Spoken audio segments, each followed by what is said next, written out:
కోమటిరెడ్డి రాజగోపాల్ రెడ్డి సందర్భం దొరికినప్పుడల్లా తన అసంతృప్తిని వ్యక్తం చేస్తూ ఉన్నారు. ధిక్కార స్వరాన్ని వినిపిస్తూ ఉన్నారు. రీసెంట్ గా ఇందిరమ్మ ఇళ్ల విషయంలో చాలా సవాలక్ష కొర్రీలు పెడుతోంది ప్రభుత్వం అంటూ కొన్ని విమర్శలు చేశారు. అండ్ కాంగ్రెస్ తో సంబంధం లేని వాళ్ళు ఇప్పుడు గద్దెనెక్కిండ్రు అని చెప్పి, అంటే రేవంత్ రెడ్డిని ఉద్దేశించి పరోక్షంగా ఆయన చెప్పేశారు. అంటే మంత్రి పదవి కోసం ఆయన ఎప్పటి నుంచో ప్రయత్నం చేస్తూ ఉన్నారు. మంత్రి పదవి దక్కడం లేదు. అండ్ మొన్న రీసెంట్ గా కూడా మంత్రి పదవి దక్కుతుందనే ప్రచారం పెద్ద ఎత్తున జరిగింది. కానీ అలా జరగలేదు, మంత్రి పదవి దక్కలేదు. అంటే ఈ ధిక్కార స్వరాన్ని ఏ రకంగా అర్థం చేసుకోవాలి? అంటే కోమటిరెడ్డి రాజగోపాల్ రెడ్డి ఇప్పటికే చాలా పార్టీలు చూశారు ఆయన. అవును, కొత్త రాజకీయ పార్టీ పెట్టబోతూ ఉన్నారు అనే ప్రచారం కూడా ఒకవైపు జరుగుతోంది. ఒక ఫెయిలర్ అయితే వాళ్ళ అనుచరులు వదులుతూ ఉన్నారు. అంటే ఈ పరిస్థితిని ఏ రకంగా అర్థం చేసుకోవాలి? తెలంగాణ కాంగ్రెస్ లో అసలు ఏం జరుగుతోంది? ఇక్కడ రెండు రకాలుగా చూడాలండి. అంటే కోమటిరెడ్డి రాజగోపాల్ రెడ్డిలో అసంతృప్తి అనేది పార్ట్ 1. పార్ట్ 2 ఏంటంటే తమిళనాడు తరహాగా నేను చేయటానికి నికార్సైన వాళ్ళు, నిజాయితీగా ఉన్న వాళ్ళు వస్తే నాకు శక్తి సామర్థ్యాలు ఉన్నాయని ఆయన చెప్తున్నారు. ఖచ్చితంగా మీరు అన్నట్టుగా ఆర్థిక వనరులు పుష్కలంగా ఉన్న నేత కోమటిరెడ్డి రాజగోపాల్ రెడ్డి. నిజంగా ఆయన కొత్త పార్టీ, కొత్త ఈక్వేషన్ తీసుకొస్తే ఇప్పుడు యాక్సెప్ట్ చేసే పరిస్థితి తెలంగాణలో ఉందా? ఈ విధంగా ఇది రెండు అంశాలుగా మనం మాట్లాడుకోవాలి. మొదటిది, కోమటిరెడ్డి రాజగోపాల్ రెడ్డి మాజీ ప్రస్తుత మంత్రి కోమటిరెడ్డి వెంకటరెడ్డి సోదరుడు. ముందు నుంచి కూడా కాంగ్రెస్ పార్టీలో ఉన్న వ్యక్తి, ఎంపీగా పనిచేసిన వ్యక్తి. ఆ తర్వాత మునుగోడు ఉప ఎన్నికల్లో బీజేపీలో చేరి బీజేపీ నుంచి పోటీ చేస్తే అక్కడ ఆయన ఓడిపోయారు. ఆ తర్వాత మళ్ళీ కాంగ్రెస్ పార్టీలోకి వచ్చారు. అయితే ఇప్పుడు ఏంటంటే ఈయనలో ఉన్న ప్రధాన అసంతృప్తి ఏంటంటే నాకు కాంగ్రెస్ పార్టీలో సరైన ప్రాతినిధ్యం, ప్రాధాన్యత దక్కడం లేదు అన్నది ప్రధానంగా కోమటిరెడ్డి రాజగోపాల్ని వెంటాడుతున్న అసంతృప్తి. నిన్న రవీంద్ర భారతిలో ఏపూరి సోమన్న 25 ఏళ్ల పాటల ప్రస్థానంపై ఒక బుక్ రిలీజ్ చేసిన కార్యక్రమంలో ఆయన పాల్గొన్నారు. ఆయన ఏమన్నారంటే కాంగ్రెస్ పార్టీతో సంబంధం లేని కొంతమంది వ్యక్తులు ప్రస్తుతం రేవంత్ రెడ్డి ప్రభుత్వంలో కీలక పదవులు అనుభవిస్తుండడం చాలా బాధాకరంగా ఉందని అన్నారు. మరి కాంగ్రెస్ పార్టీతో సంబంధం లేని వ్యక్తులు అంటే ఎవరు? కాంగ్రెస్ పార్టీతో సంబంధం లేని వ్యక్తులు అంటే రేవంత్ రెడ్డి ముందు నుంచి కూడా కాంగ్రెస్ పార్టీ వ్యక్తి కాదు కదా.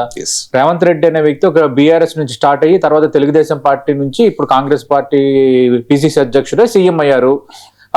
నేను అనుకుంటున్నాను దీంతో పాటు పొంగులేటి శ్రీనివాసరెడ్డి కూడా కోమటిరెడ్డి రాజగోపాల్ రెడ్డి టార్గెట్ కావచ్చు అనేది కొంత పొలిటికల్ సర్కిల్స్ లో ఒక చర్చ. ఎందుకంటే పొంగులేటి శ్రీనివాసరెడ్డి ప్రస్థానం కూడా మనం చూసాం. ఆయన వైఎస్ఆర్ కాంగ్రెస్ పార్టీతోనే దాదాపు మెజార్టీగా ఆయన ప్రస్థానం స్టార్ట్ అయింది. వైఎస్ఆర్ కాంగ్రెస్ పార్టీ తెలంగాణ అధ్యక్షుడిగా మొదలైన ఆయన ప్రస్థానం వైఎస్ఆర్ కాంగ్రెస్ పార్టీ నుంచి గెలిచారు. గెలిచిన తర్వాత ఆయన బీఆర్ఎస్ లోకి చేరారు, బీఆర్ఎస్ లో ఉన్నారు. ఆ తర్వాత ఇప్పుడు కాంగ్రెస్ పార్టీలో చేరి ఇప్పుడు మంత్రిగా ఆయన ప్రాతినిధ్యం వహిస్తున్నారు. ఇది పొంగులేటి శ్రీనివాసరెడ్డి నేపథ్యం. ఇప్పుడు ఏంటంటే గతంలో కాంగ్రెస్ కు వ్యతిరేకంగా ఉన్న వ్యక్తులు అధికార వ్యవస్థలో కీలక స్థానాల్లో ఉండడంపై ఆయన అసంతృప్తి వ్యక్తం చేస్తున్నారు. అంటే మీ అసంతృప్తితో పనే ఉంది. కాంగ్రెస్ పార్టీ హైకమాండ్ తో సానుకూల దృక్పథం ఉన్నప్పుడు, ముఖ్యమంత్రి పిసిసి అధ్యక్షుడికి సానుకూల దృక్పథం ఉన్నప్పుడు మీరు ఒక్కరు మాట్లాడినంత మాత్రాన అయిపోతుందా? మీరు కూడా మధ్యలో బీజేపీకి వెళ్ళి బీజేపీ నుంచి బయట ఇటు వచ్చిన వ్యక్తే కదా. అందుకు ఏంటంటే అలాంటి వ్యక్తులు కీలక స్థానాల్లో ఉన్నారు, అధికార వ్యవస్థలో కీలకంగా వ్యవహరిస్తున్నారంటే దాన్ని ఎలా అర్థం చేసుకోవాలి? అంటే అధికార పక్షంలో ఉన్న ప్రజల పక్షాన్ని నిలబెడతానంటే ప్రతిపక్ష పాత్ర పోషిద్దాం అనుకుంటున్నారా? అంటే అధికారంలోనే ప్రతిపక్షమా, అధికార పార్టీలోనే ప్రతిపక్ష పార్టీగా మీరు ఉండాలనుకుంటున్నారా అన్నది ఒకటి. రెండోది, రేవంత్ రెడ్డి ప్రభుత్వం అభివృద్ధి పేరుతో నిధులను దుర్వినియోగం చేస్తోంది. అంటే ఒక రకంగా సొంత ప్రభుత్వం పైన సొంత పార్టీకి చెందిన కోమటిరెడ్డి రాజగోపాల్ రెడ్డి ఆరోపణలు చేస్తుండడం అనేది ఇది ఖచ్చితంగా ఆలోచించదగిందే. మరి కాంగ్రెస్ పార్టీ క్రమశిక్షణ చర్యలకు ఏమైనా ఉపక్రమిస్తుందా? ఆల్రెడీ గతంలో కొన్ని ఏవో వ్యాఖ్యలు చేసేటప్పుడు పిసిసి అధ్యక్షుడు మహేష్ కుమార్ కూడా వివరణ అడిగారు అన్నారు. మరి ఈ వ్యాఖ్యలకు కూడా వివరణ అడుగుతారా అన్నది ఇప్పుడు మనం చూడాలి. ఆయన ఏమంటున్నారంటే బీఆర్ఎస్ ప్రభుత్వానికి వ్యతిరేకంగా తానే గలం వినిపించాను, మునుగోడు ఉప ఎన్నికల్లో 100 మంది ఎమ్మెల్యేలు, ఎంపీలు నా మీద నన్ను ఓడించడానికి ప్రయత్నించారు, నేను ఎంతగా నికార్సైన రాజకీయ నాయకుడు అంటే, సరే మీరు మునుగోడు ఉప ఎన్నికలు కాంగ్రెస్ పార్టీ నుంచి పోటీ చేశారా? సరే మీరు అన్నట్టుగా మీరే అప్పుడు గట్టి కంటెండరు, మునుగోడు ఉప ఎన్నికలు పోటీ చేశారు. ఏ పార్టీ నుంచి పోటీ చేశారు కోమటిరెడ్డి రాజగోపాల్ రెడ్డి? మీరు భారతీయ జనతా పార్టీ నుంచి పోటీ చేశారు. మిమ్మల్ని ఓడించడానికి ఖచ్చితంగా కేసీఆర్ కూడా అది ప్రెస్టేజ్ ఇష్యూ. ఉప ఎన్నిక నిలబెట్టుకోవటం అనేది ఖచ్చితంగా మీరు అన్నట్టుగా మొత్తం ఎమ్మెల్యేలు, పార్టీ నేతలు అంతా మోహరించారు. ఫైనల్ గా అక్కడ రిజల్ట్ వాళ్ళకి వచ్చింది. అప్పుడు మీరు బీజేపీ నేతగా ఉన్నారు, కాంగ్రెస్ పార్టీ నేతగా కొట్లాడలేదు కదా. మరి దీన్ని మర్చిపోతే ఎలాగా? మీరు ఇప్పుడు వచ్చి కాంగ్రెస్ పార్టీలోని ఉండి కాంగ్రెస్ పార్టీ నేతలపైన అసంతృప్తి వ్యక్తం చేయటం, గతంలో కాంగ్రెస్ పార్టీని వ్యతిరేకించిన వాళ్ళు కీలక స్థానాల్లో ఉన్నారంటే, అంటే కాంగ్రెస్ పార్టీని వ్యతిరేకించిన వాళ్ళు కీలక స్థానాల్లో ఉన్నారంటే ఎవరు ఎన్నిసార్లు పార్టీలు మారలేదు? మీరు మారలేదా పార్టీ? మీరు కాంగ్రెస్ పార్టీ, మీ ఒక రకంగా కాంగ్రెస్ పార్టీ కోమటిరెడ్డి ఫ్యామిలీ అంటే కాంగ్రెస్ పార్టీ నల్గొండలో. మీ కోమటిరెడ్డి వెంకటరెడ్డి మీ సోదరుడు మాత్రం స్థిరంగా కాంగ్రెస్ పార్టీకి నిబద్ధతను ప్రదర్శిస్తూ ఆయన కాంగ్రెస్ పార్టీలో కంటిన్యూ అయ్యారు. కష్టమైన సుఖమైన కాంగ్రెస్ పార్టీలోనే ఉన్నారు, కాంగ్రెస్ పార్టీలోనే చేయరాని యుద్ధాలు చేశారు, చివరికి కాంగ్రెస్ పార్టీ మంత్రికి ఇప్పుడు ఉన్నారు. కానీ మీరు మధ్యలో భారతీయ జనతా పార్టీకి వెళ్ళారు కదా, అంటే మీరు పార్టీ మారితే తప్పులేదు, వేరే ఒకరు పార్టీ మరి కాంగ్రెస్ పార్టీలో వచ్చి వాళ్ళకి పదవులు ఇస్తే తప్పంటే ఇది ఎక్కడి వైచిత్రి, ఇది ఎక్కడి రాజకీయమో కోమటిరెడ్డి రాజగోపాల్ రెడ్డి ఇక్కడ సమాధానం చెప్పాలి. సరే, ఆయనలో అసంతృప్తి ఉంది, ఎందుకంటే ఆయన కాంగ్రెస్ పార్టీలో వచ్చినప్పుడు ఒక బలమైన హామీ ఇచ్చారంట, మంత్రి పదవి ఇస్తామని బయట పొలిటికల్ సర్కిల్స్ లో ఒక చర్చ. అది మీరు కాంగ్రెస్ పార్టీ హైకమాండ్ తేల్చుకోవాలి. ఆల్రెడీ మీ సోదరుడు కోమటిరెడ్డి వెంకటరెడ్డి కేబినెట్ లో మంత్రిగా ఉన్నారు. ఇంకో చర్చ ఏం జరుగుతుంది, మీ ఇద్దరులో ఒకరే కోమటిరెడ్డి వెంకటరెడ్డి రాజీనామా చేస్తే రాజగోపాల్ రెడ్డికి ఇస్తాం, రాజగోపాల్ రెడ్డి మంత్రిగా ఉండాలంటే మీరు రాజీనామా చేయాలనే కండిషన్ మీకు పెట్టారనేది బయట గాంధీ భవన్ వర్గాల్లో పొలిటికల్ సర్కిల్స్ లో చర్చ. నిజంగా అలాంటి నిబంధన ఏమైనా పెట్టుంటే మీరు ఓపెన్ గా మాట్లాడండి. మీకు మంత్రి పదవి రాలేదని అసంతృప్తి ఉంటే పార్టీతో పంచుకోండి. అంతేగాని ఏంటంటే కాంగ్రెస్ పార్టీని వ్యతిరేకంగా పనిచేసిన వాళ్ళు ఇప్పుడు రాజ్యం వెళుతున్నారు, రేవంత్ రెడ్డి ప్రభుత్వం అభివృద్ధి పేరుతో నిధులు దుర్వినియోగం జరుగుతుంది అంటే మీరు చేస్తున్న విమర్శల్లో వాస్తవం సైకికత అనే కంటే దీని ఇంపాక్ట్ కాంగ్రెస్ పార్టీ పైన పడుతుంది, మీలో అసంతృప్తి అనేది దీని ద్వారా బయటకు వస్తుంది. రెండోది, ఇప్పుడు మీరు ఇంకో మాట అన్నారు, అంటే ఇప్పుడు ఏంటంటే కాంగ్రెస్ పార్టీకి ఒకటి, రెండోది ఏంటి, తాను గెలిపించిన, ఆయన ఒక మాట అన్నాడు, తాను గెలిపించిన ఒక నాయకుడు, తాను బాధ్యత తీసుకొని గెలిపించిన ఒక నాయకుడు ఈరోజు నాపైన విమర్శలు చేస్తూ నాపైన నాకే వ్యతిరేకంగా మాట్లాడుతున్నారని అన్నారు. అది ఎవరు, తాను గెలిపించిన ఒక ఎమ్మెల్యే కులాన్ని అడ్డు పెట్టుకుని అవినీతి అక్రమాలకు పాల్పడుతున్నారు. ఎవరి మీద, మందుల శ్యామేల్ మీద ఆయన చేసిన కామెంట్ తొంగతుర్తి నియోజకవర్గం సంబంధించి. తొంగతుర్తి నియోజకవర్గానికి సంబంధించిన పంచాయతీ గత 4 రోజులుగా నడుస్తుంది, దీనిపైన వీళ్ళు వివరణలు ఇచ్చుకున్నారు. అది అక్కడ జరగటం లేదు. పదవులు కిరీటాలు కాదు, ప్రజలకు సేవ చేసే అవకాశం మాత్రమేనని ఆయన అంటున్నారు. పదవులు కిరీటాలు కానప్పుడు ప్రజలకు సేవ చేసే అవకాశం మాత్రమే మనకి ఇంపార్టెంట్ అన్నప్పుడు మరి మీకెందుకు ఎంత అసంతృప్తి? మీరు చేయాల్సిన సేవ మీరు చేయొచ్చు కదా, మీరు ఇవ్వాల్సిన సర్వీస్ మీరు ఇవ్వచ్చు కదా. ఎందుకంటే మీరు స్ట్రాంగ్ ఫ్యామిలీ, కోమటిరెడ్డి ఫ్యామిలీ, అందులో కోమటిరెడ్డి వెంకటరెడ్డి లాంటి నేతలు కానీ రాజగోపాల్ రెడ్డి నేతలు కానీ కొంత నీడ్ ఎవరైతే ఉన్నారో వాళ్ళ విషయాన్ని కొంచెం రెస్పాండ్ అవుతారని ఒక పాజిటివ్నెస్ ఉంది. నేను దాన్ని విషయాన్ని తప్పుగా అనడం లేదు. బట్ రాజకీయంగా మీరు మాట్లాడుతున్న మాటలు అనేవి అంతగా బలంగా అనిపించడం లేదు. ఎందుకు బలంగా అనిపించడం లేదంటే మీరు బీజేపీ నుంచి మళ్ళీ కాంగ్రెస్ పార్టీలోకి వచ్చారు, కాంగ్రెస్ పార్టీ అధికారంలో ఉంది, మీ సోదరుడు మంత్రిగా ఉన్నారు, మళ్ళీ మీరు మంత్రి పదవి ఆశిస్తున్నారా ఏంటి? ఎందుకు అసంతృప్తి? ఎవరిపై అసంతృప్తి? ఎవరు పార్టీల్లో కాంగ్రెస్ పార్టీ కాని వ్యక్తులు, కాంగ్రెస్ పార్టీకి వ్యతిరేకంగా పనిచేసిన వ్యక్తులు వచ్చారంటే వాళ్ళు మీరు మాట్లాడుతుంది ఎవరిపైన? రేవంత్ రెడ్డి పైన, పొంగులేటి పైన, ఎవరిపైన మాట్లాడుతున్నారు? అసంతృప్తి ఏమంటే కాంగ్రెస్ పార్టీతో తేల్చుకోండి. మీకు ఏమైనా పదవుల్లో కానీ ప్రియారిటీ విషయంలో తగ్గిందంటే తేల్చుకోండి. మీ సోదరుడే రాష్ట్ర మంత్రిగా ఉన్నారు కదా. అందుకు ఏంటంటే అందివచ్చిన ప్రతి అవకాశంలో కోమటిరెడ్డి రాజగోపాల్ రెడ్డి తన అసహనాన్ని అయితే వ్యక్తం చేస్తున్నారు. సరే, బయట రకరకాల చర్చ, ఆయనకు మంత్రి పదవి రాలేదన్న అసహనంలో ఉన్నారు, సరైన ప్రాధాన్యత దక్కలేదు అంటున్నారు. మరి దీన్ని కాంగ్రెస్ పార్టీ హైకమాండే దీన్ని ఏ విధంగా పరిష్కరించుకుంటుంది, ఏ విధంగా సెటిల్ చేస్తుంది రాజగోపాల్ రెడ్డి వ్యవహారం అనేది మనం చూడాలి. అయితే ఎప్పుడు రాజగోపాల్ రెడ్డి కాంగ్రెస్ పట్ల అసంతృప్తిగా మాట్లాడటం, తనకు సరైన న్యాయం జరగట్లేదు, ప్రాధాన్యత లభించట్లేదు అని అర్థం వచ్చేలా మాట్లాడటం మనకి ఇప్పటి వరకు చూసాం.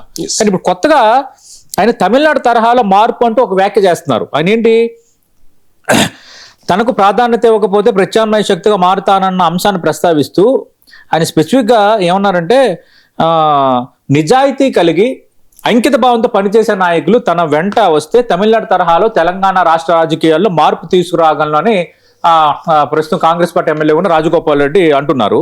కానీ అది ఈజ్ ఇట్ పాసిబుల్, ఇది అంత కుదురుతుందా అన్నది ఇక్కడ చర్చ. ఎందుకంటే ఇక్కడ ఒకటి గుర్తుపెట్టుకోండి, తమిళనాడు రాజకీయాల శైలి వేరు, అలాగే తెలంగాణ రాజకీయాల శైలి వేరు, ఇక్కడ ఫినామినస్ వేరు. తమిళనాడులో మనం చూస్తే గ్లామరు, అలాగే భావజాల ప్రాతిపదికన కొత్త శక్తులు రావడం, వాళ్ళకి ఒక స్టేక్ రావడం అనేది జరుగుతుంది. అలాగే విజయ్ 37 ఏళ్ల ద్రవిడ పాలిటిక్స్ కి అడ్డుకట్ట వేస్తూ ఆయన ఒక మార్పు అన్న నినాదంతో విజయం సాధించారు. రియల్లీ ప్రజాస్వామ్యంలో దాన్ని వెల్కమ్ చేయాల్సిన అవసరమే. కానీ అలాంటిది ఇక్కడ వర్కౌట్ అవుతుందా తెలంగాణలో అంటే మీరు రాసుకుని రాజగోపాల్ రెడ్డి గారు ఇప్పుడున్న పరిస్థితుల్లో అలాంటి వర్కౌట్ అయ్యే వాతావరణం లేదు. ఎందుకంటే ఇక్కడ కాంగ్రెస్, బీఆర్ఎస్, బీజేపీ లాంటి 3 ప్రధాన పార్టీల మధ్య ఒక రకంగా రాజకీయం మొత్తం ఇమిడి ఉంది. అక్కడక్కడ కొన్ని పాకెట్స్ కొంత లెఫ్ట్ భావజాలం, లెఫ్ట్ కొంత ఇంపాక్ట్ ఉన్న పరిస్థితి ఉంది. ఒక విధంగా నిజంగా కోమటిరెడ్డి రాజగోపాల్ రెడ్డి ఆ ప్రయత్నం చేయదలుచుకున్నారా? ఎందుకంటే ఆర్థికంగా చాలా బలవంతుడు ఆయన. అంటే ఒక రాజకీయ పార్టీ పెట్టి మనకు డబ్బులు ఉంటేనే మొత్తం రాజకీయం నడిపిస్తామంటే అది ఈజీ కాదు. ఒక రాజకీయ పార్టీ పెట్టామంటే దానికి ఒక సైద్ధాంతిక భావన ఉండాలి, దాన్ని మోటివ్ ఉండాలి, మీరు అనుకుంటున్న లక్ష్యాన్ని ప్రజలు కూడా యాక్సెప్ట్ చేయగలగాలి, ఎస్ దిస్ ఈజ్ కరెక్ట్ అనుకోవాలి. ఎందుకంటే మనకు తెలుసు కేసీఆర్ కుమార్తె కవిత, ఆమె ఒక రాజకీయ శక్తిగా ఎదగడానికి ప్రయత్నం చేస్తుంటే ఆమెకి పట్టు దొరకట్లేదు, ఆమెకి అంత స్టేజ్ ఉంటే ఆమెకి పట్టు దొరకట్లేదు. రెండోది, ఇప్పుడు మీరు సడన్ గా వచ్చి మీరు చేసేస్తారంటే మీరు కాంగ్రెస్కి ఎగ్నెస్ట్ గా వస్తారా, బీజేపీకి ఎగ్నెస్ట్ గా వస్తారా, బీఆర్ఎస్కి ఎగ్నెస్ట్ గా వస్తారా? ఎగ్నెస్ట్ గా వస్తే మిమ్మల్ని యాక్సెప్ట్ చేసే పరిస్థితి ఉందా? నేను ఒకటి మాత్రం గుర్తుపెట్టుకోండి, ఇది తమిళనాడు తరహా రాజకీయం కాదు, తెలంగాణ రాజకీయం. కాంగ్రెస్, బీజేపీ అలాగే బీఆర్ఎస్ ఎవరి పాకెట్స్ లో వాళ్ళు పొలిటికల్ గా ఎమర్జ్ అయిపోయి ఉన్నారు అటు అన్ని రకాలుగా. అందుకు అంత ఈజీ కాదనేది ఒక చర్చ. కొందరు ఏమంటున్నారంటే మంత్రి పదవి కోసమే కొంత ఆయన ప్రెజర్ పాలిటిక్స్ చేస్తున్నారు అన్నది మరికొందరు మాట్లాడుతున్నారు. ఏదేమైనా ఇది కొంత తలనొప్పి వ్యవహారంగానే ఉంది. బీఆర్ఎస్ క్షేత్రస్థాయిలో ఎదుర్కొన్న నాయకుడు తనేనని ఆయన చెప్పుకుంటున్నారు. కానీ మొన్న బీఆర్ఎస్ పైన విజయం సాధించడంలో, కాంగ్రెస్ పార్టీ విజయం సాధించడంలో బీఆర్ఎస్ 10 ఏళ్ల పాలన పైన అసంతృప్తి అనేది బలంగా పనిచేసింది. కొన్ని పథకాలు సరైన రీతిలో ఇవ్వలేకపోయారన్న అపవాదం మూట కట్టుకుంది.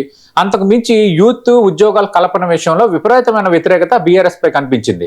ఆ నేపథ్యంలో కాంగ్రెస్ పార్టీకి అవకాశం కల్పించారు. బీఆర్ఎస్ కు వ్యతిరేకంగా నేనే పోరాడాను, నేనే కష్టపడ్డానంటే మరి బీఆర్ఎస్ కు వ్యతిరేకంగా పోరాడిన వాళ్ళు చాలా మంది ఉన్నారు కాంగ్రెస్ పార్టీలో. రేవంత్ రెడ్డి నుంచి అందరూ పోరాడారు, ఎవరి ప్రయత్నాలు వాళ్ళు చేశారు. మీ సోదరుడు కోమటిరెడ్డి వెంకటరెడ్డి కూడా ఆయన చేయాల్సిన ప్రయత్నం ఆయన చేశారు. వీళ్ళందరూ చేసి కలిసికట్టుగా పోరాడితేనే కాంగ్రెస్ పార్టీ అధికారంలోకి వచ్చింది. అందుకేంటంటే మీరు మాట్లాడిన దాంట్లో ఒక స్పష్టత లోపిస్తోంది. అంటే మీరు బీజేపీ పార్టీలో మారొచ్చు, మళ్ళీ బీజేపీ నుంచి కాంగ్రెస్కి రావచ్చు, కానీ వేరొకరు కాంగ్రెస్ పార్టీకి గతంలో వ్యతిరేకంగా మాట్లాడారని, వ్యతిరేకంగా పనిచేసినప్పుడు కాంగ్రెస్ పార్టీలో కీలక స్థానాల్లో ఉన్నారంటే వాళ్ళు రావడానికి తప్పు అంటున్నారు. ఇది ఎక్కడ లాజిక్ నాకు అర్థం కావటం లేదు. రెండోది, మీలో కొంత అసంతృప్తి ఉందనేది అర్థమవుతోంది. మూడోది, మీరు ఒక కొత్త రాజకీయ శక్తిగా ఎదగాలన్న సంకేతాలు ఇస్తున్నారు.